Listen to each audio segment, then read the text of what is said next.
Airport पर PM Modi का अनोखा वेलकम किया गया। अमेरिका खुद आएगा क्योंकि इंडिया एक अहम मुल्क है। इंडिया 5वीं नंबर की इकोनॉमी है आपकी, यानी पूरे ग्लोब की। कैसे आप उसको इग्नोर कर सकते हैं? हमारे बड़े इख्तलाफात हैं हिंदुस्तान और ये मौका जो साउथ अफ्रीका को मिला है G20 समिट की प्रेसिडेंसी करने का, उसमें नरेंद्र मोदी को स्पेशल वेलकम किया गया के साथ, और बड़े सख्त इख्तलाफात हैं।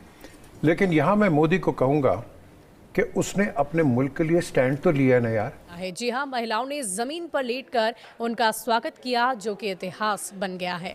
हाँ, उसने गुलामी रशिया तो नहीं से दिखाई। तेल लेना नहीं जी, उसने अमेरिका जारी से रखा। उसने उसको बताया है। हमारे पास हमारे इख्तलाफात हैं, पानी के हैं, कश्मीर के हैं, और कई हैं, लेकिन आप हमारे पड़ोसी हैं।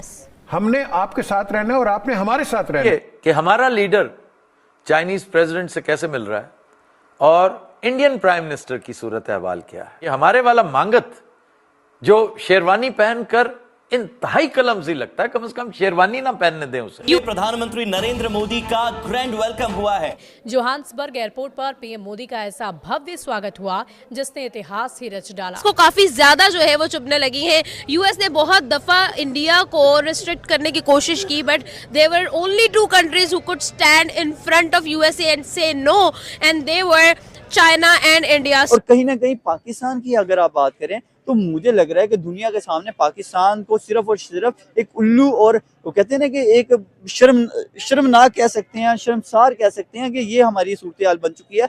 वो लग रहा था तारीख भुगतने आया है, जबकि मोदी को देखो जैसे नानो घर गया होता है।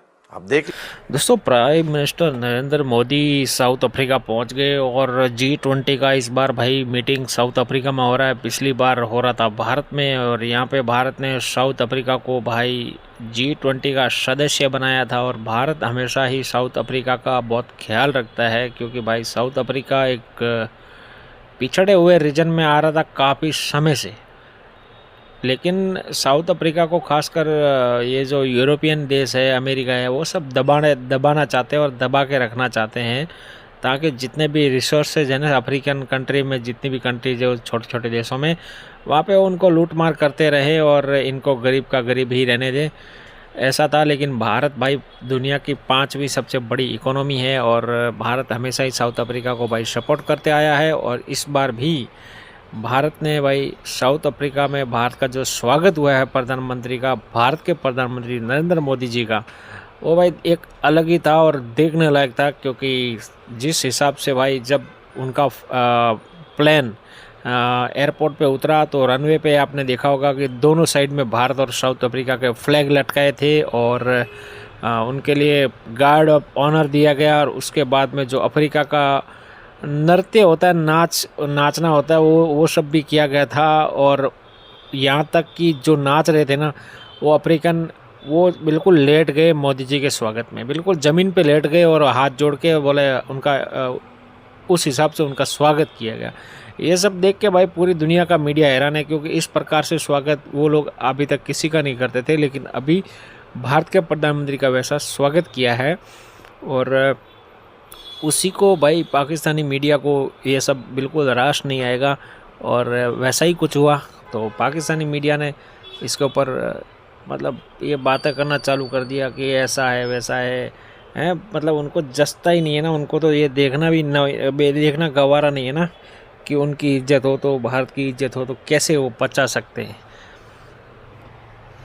अपने अमेरिका खुद आएगा क्योंकि इंडिया एक अहम मुल्क है। इंडिया 5वीं नंबर की इकोनॉमी है यानी पूरे ग्लोब की। कैसे आप उसको इग्नोर कर सकते हैं? हमारे बड़े इख्तलाफात हैं हिंदुस्तान के साथ, और बड़े सख्त इख्तलाफात हैं। लेकिन यहाँ मैं मोदी को कहूँगा कि उसने अपने मुल्क के लिए स्टैंड तो लिया ना यार।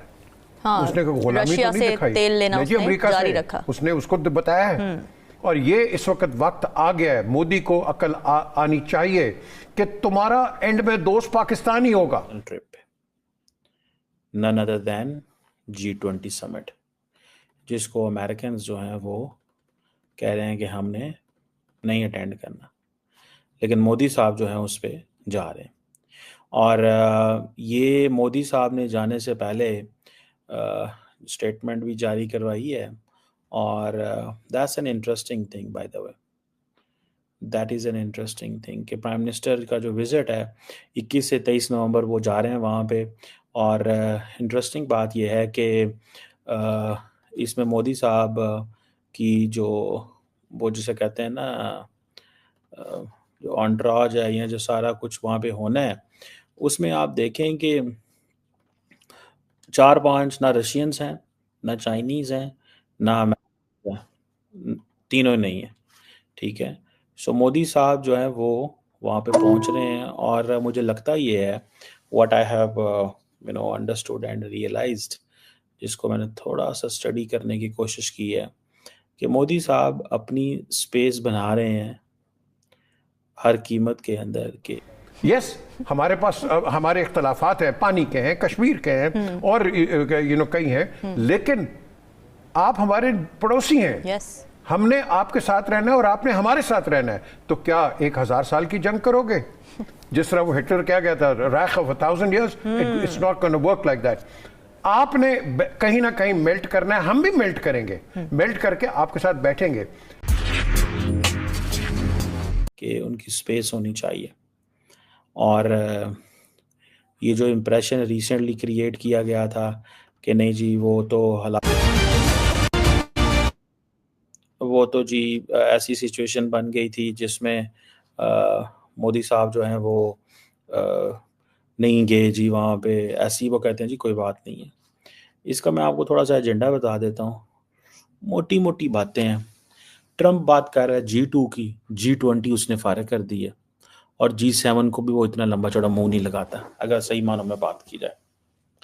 उसने ये कह दिया है कि भाई तुम लोग जो है ना सारे आपस में बैठ के जो मर्जी करते रहो और मैं जो है वो